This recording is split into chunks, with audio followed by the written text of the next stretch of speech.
by the Braves, you know, and he lived by the Braves. I mean, is that something you've ever noticed? You've known Dan a long time. I never noticed it. Trust me, if I did, I probably would have copied the same hairstyle. So maybe I would have got a couple more buckets or something like that. But it's an interesting analysis. Does Jalen have a big head? I felt like that was something that was like very well documented.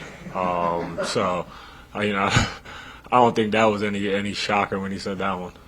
Josh, how do you come back today and kind of flip what you guys did last night to rest and focus on game two? How? I mean, it's pretty easy because yesterday is irrelevant. The only thing that matters right now is the present.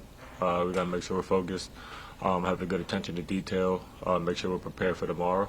You know, that's a good team. Obviously, they had an emotional, Game 7, and I don't know what their travel schedule is like and all that, but I'm sure they probably didn't even go home. They probably went straight here, and obviously that's, they had, physically an exhausting, series and travel. So, they're gonna, try to get their legs under them and come out with energy on tomorrow. So we gotta make sure we don't just match that, but exceed it.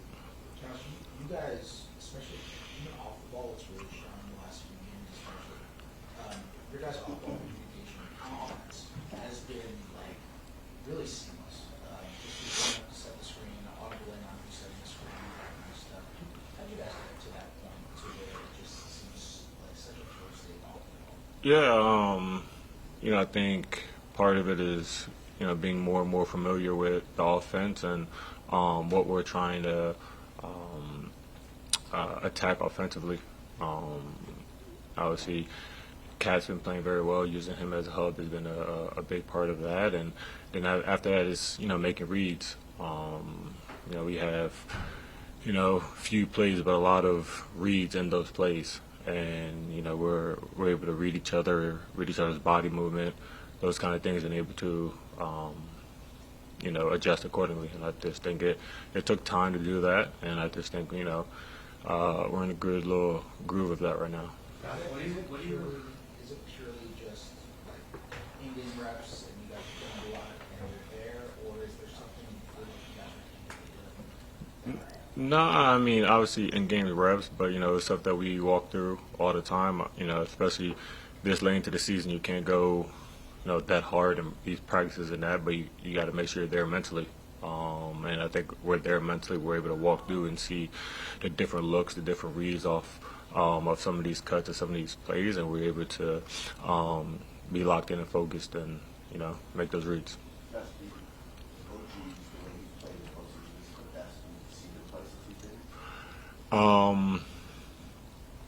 Yeah, probably. I mean, I think when he gets into that mentality of he can guard anybody and nobody can stop him, that's when you get the best version of OG.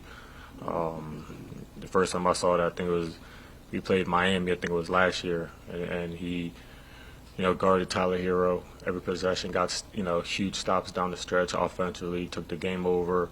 Even when he didn't have the ball, he would have offensive rebound, tip in, stuff like that. So when you see OG in that mentality, there's very few two-way players in the league that are better than him, if any.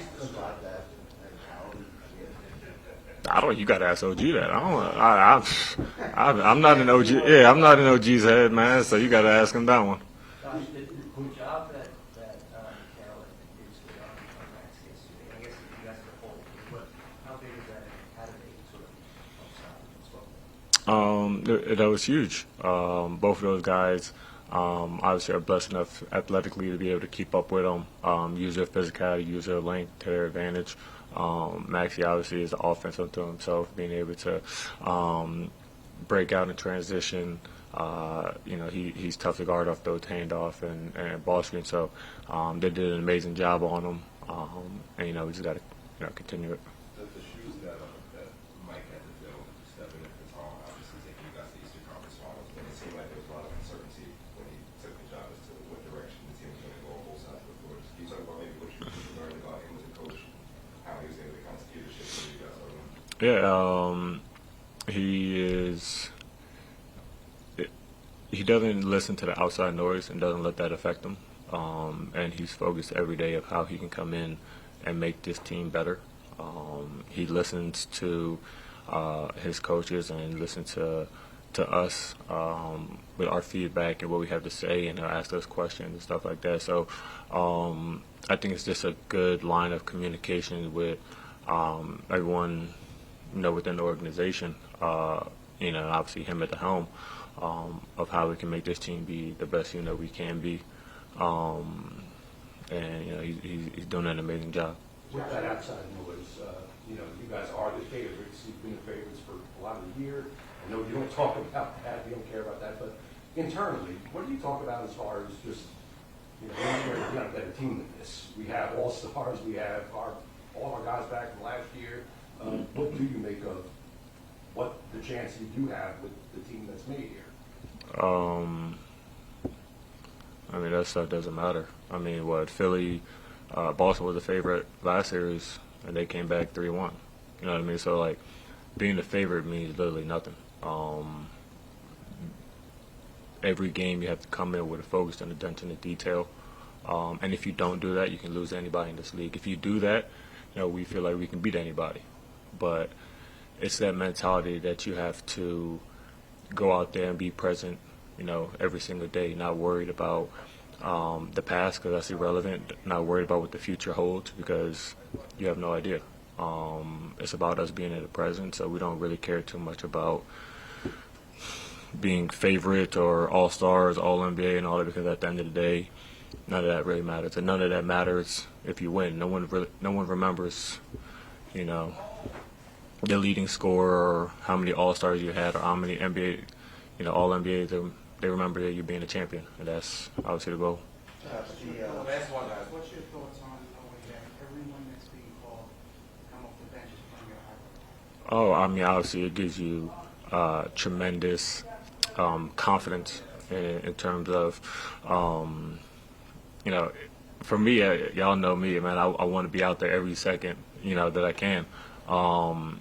But it gives you tremendous confidence of saying, what, games I might be tired or a couple plays I might need a sub, and you have no problem, you have no pride, no ego to sit there and say, raise your hand, give me a sub and put Deuce in, put Alfredo and put Land in. Those guys have been good players in this league for a long time. So having that confidence of knowing that if you don't got it, to sit there, put your pride and ego to the side and say, put these guys in because I know what they can do, I know what they can produce, is extremely, it's fun to have, and everyone celebrating each other's success. How do you block out everything and the success you've had the last, couple games and get ready for what Philly's going to bring? Man, give God the glory. Can't take it for granted being here. We've been here and we've lost. We've been up, we've been down. So this is an experienced group, so we just can't take it for granted. We're locked in. Did you very nicely punch in your first argument last night? I was actually talking about this little bit after the game. When he gives up the ball, he just looks right into the sky, right? Does it take a different kind of concentration? You have to pay attention in a different kind of way than most guys who kind of take seconds and go yourself after they give the ball? Absolutely. It's almost Golden State with the off-ball movement, and especially they have really good screen setters, running into screens, and just being physical with him is always tough with him being so fast. But like I said before, with any great players, never one guy's job, is the whole team. Was it that physicality? What did you think you guys did a good job eliminating yesterday? Yeah, I feel like the whole team was just locked in, honestly. Like I said, Mikal started it off on him really well, and then I came in. But, there were times where other guys were matched up with them, and, all of our attendants are up, just guarding them as a team.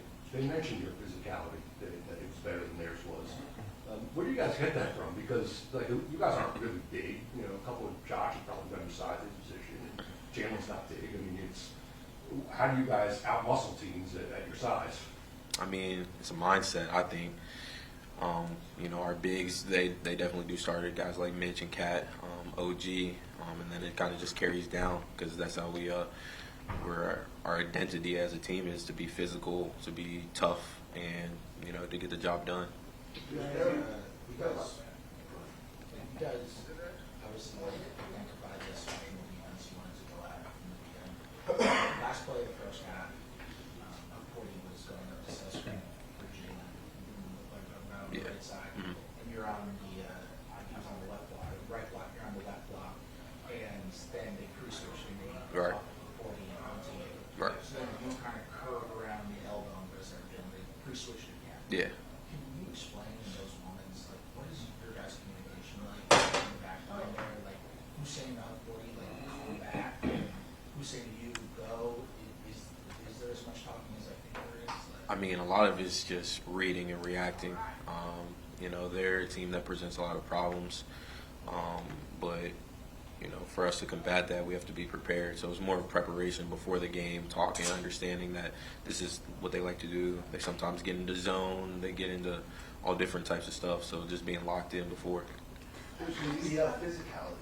When you're playing a team that doesn't have a lot of depth, how much of a factor can that be as you go deeper in the series?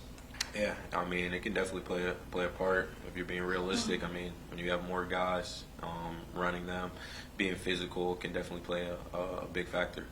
To go from, Just this morning, Kelly Oubre said in practice when he was asked what makes it so hard to guard Jalen, he lists this stuff you always hear. And then he said, well, and he has a big head. I swear, he said, and I said, is that big head? What is that? And he said, well, he has a brain. He said, they can whip you with his big head. I mean, you guarded Jalen in practice. Do you have anything to say about that? Me personally, I can't speak on that. I don't know if it's his secret weapon or not. But, he's talented, so he's gonna figure it out regardless of head size or not.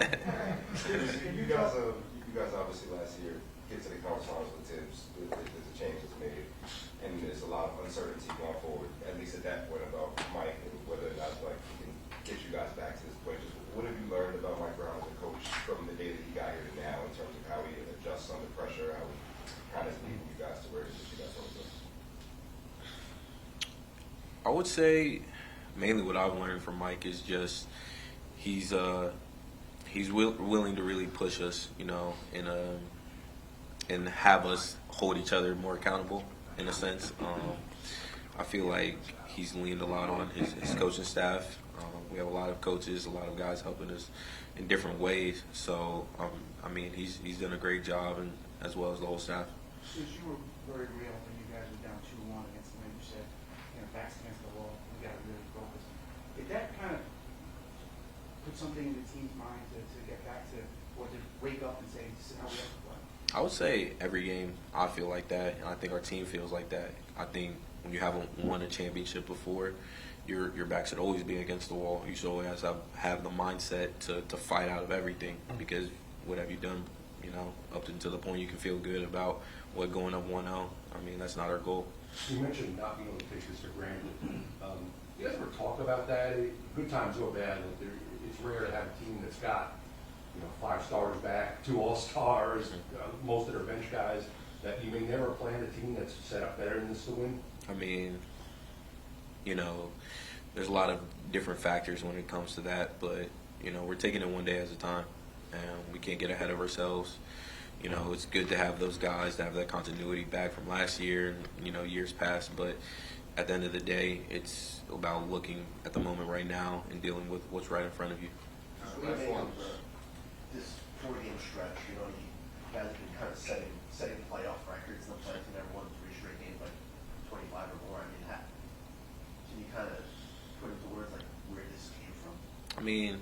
Truthfully, it's a great feeling to be able to go out and win any game. So just to have those type of margins feels great. But at the end of the day, the goal is to win the series, not just win a game by 30.